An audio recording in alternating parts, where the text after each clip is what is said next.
So the Ministry of Arts and Culture signed a memorandum of understanding as well as a concept note with the Digital School Initiative project. You rightfully mentioned all the stakeholders involved. And this project, the whole overview, is basically to provide digital opportunities where we look at integrating digital learning into our curriculum.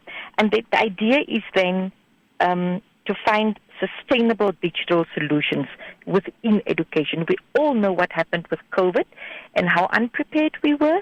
And this is just one means to say, how can we integrate digital learning into our curriculum, making sure that our schools follow a blended approach where we have the face-to-face teaching, but we also have online teaching where needed. And then this digital project, we envisage for it to become a program after we roll it out. For now, we've got 16 schools across the 14 regions. These are one school per region, and then Khomas and Hardap have 2 schools each. Yeah. So this memorandum of understanding then has clear-cut expectations from the Ministry of Education, Arts and Culture and its commitment, its obligations, but also from the partners whom we are working with, what it is that they will do. And this is basically what happened today. The Minister was joined by the Honourable Governor, Her Worship the Mayor of Okahandja, because we were in Okahandja, and then we also had the teachers who were already trained from these 16 schools. We had 47 teachers and 6 education officers that were trained online and who graduated today. Yeah. So what role do the partners like the World Food Programme and the Digital School play in this initiative?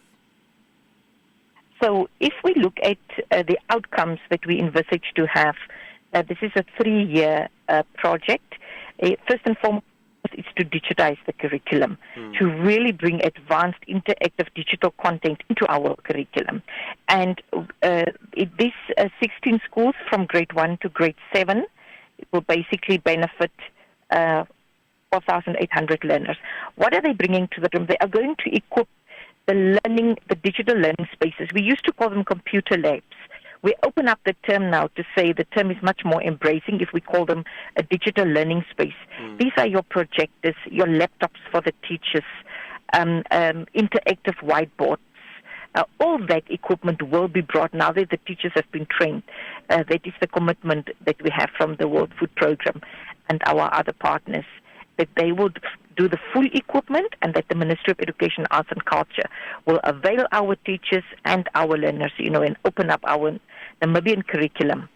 Yeah. And ensuring that we've got the capacity development of our teachers going on as well. And of course, the Ministry of Education also commit then to maintain this equipment that will be provided by our partners. So it's a process.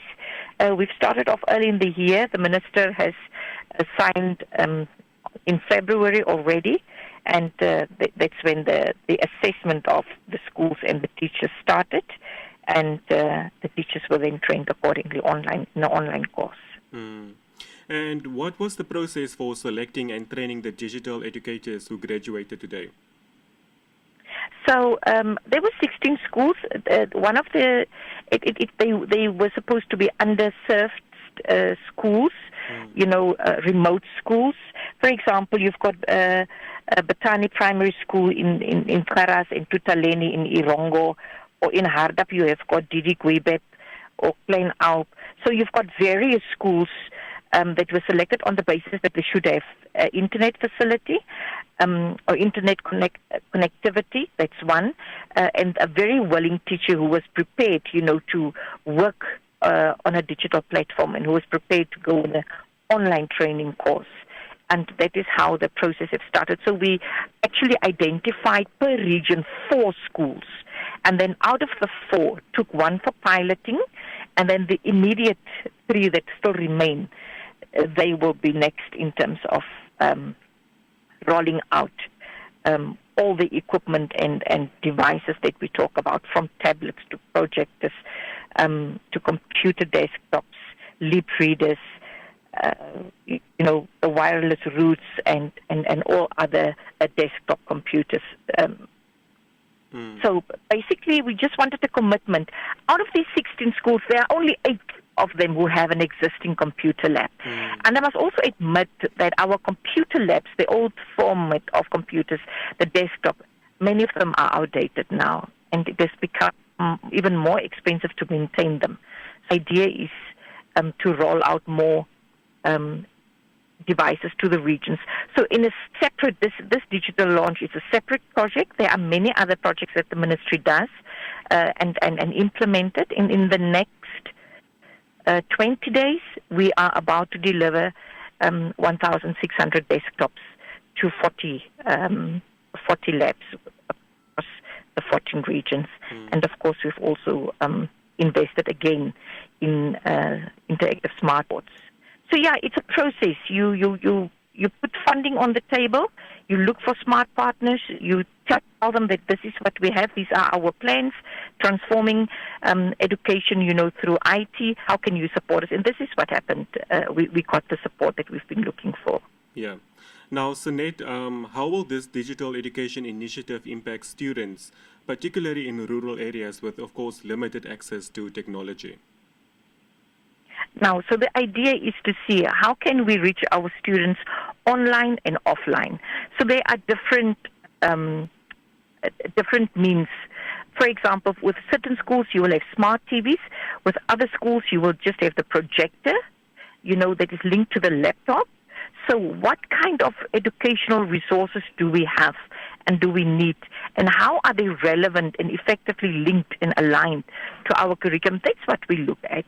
So it is not just about the Internet. There are also games. There are also other e-learning content that can be used that does not have or does not necessarily, that can be accessed offline. But all these details, the teams have just been trained, and I think there's a lot of excitement, and the hope is that every child, and for these 16 schools, we talk about 4,800, will really have access and will be able to learn in a very innovative and different manner. And just lastly, Sanet, what are the ministry's long-term plans to ensure sustainability of digital education across the country? Well, first and foremost, we need to increase the budget for IT. At the moment, we stand at 30 million. We need to drastically increase that, but you can only do that in a coordinated fashion. And this is why we have projects such as these, where you have selected schools, you focus on the issue of equity. How do I ensure that I do not only benefit the schools in urban areas because they have electricity and because they have internet connectivity? How do we go about, bringing the learner in the remote areas in? So first and foremost is to ensure the budget. Secondly is to ensure that the equipment, that we follow the due procurement processes. And that's what we've done. We successfully handled out now. It took us long, but we finally could buy again interactive whiteboards for all our AS schools. So every single school in our country that offers advanced subsidiary will have an interactive whiteboard. And that's fantastic. The last 42 that we bought now, 39 of them will go to an AS school in the region. And so it is to buy every single year, look at what it is, our priority. For pre-primary, for example, we don't need interactive whiteboards. All we need for pre-primary would be a smart television for now. And so you keep on building on the devices that you roll out in the schools and ensure that there's ownership, but also that the teachers are fully having a strong sense of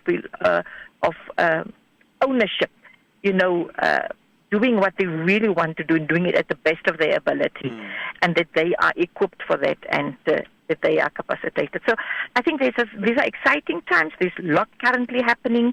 The transforming education in terms of IT is something that we've committed ourselves to do, and with the collaborative efforts of our development partners, but also smart partnership, local Namibian companies, our telecommunication corporate entities. I think with all of them, we are able to ensure that most of our schools, if not all, eventually will have connectivity to the internet. and then we take it from there.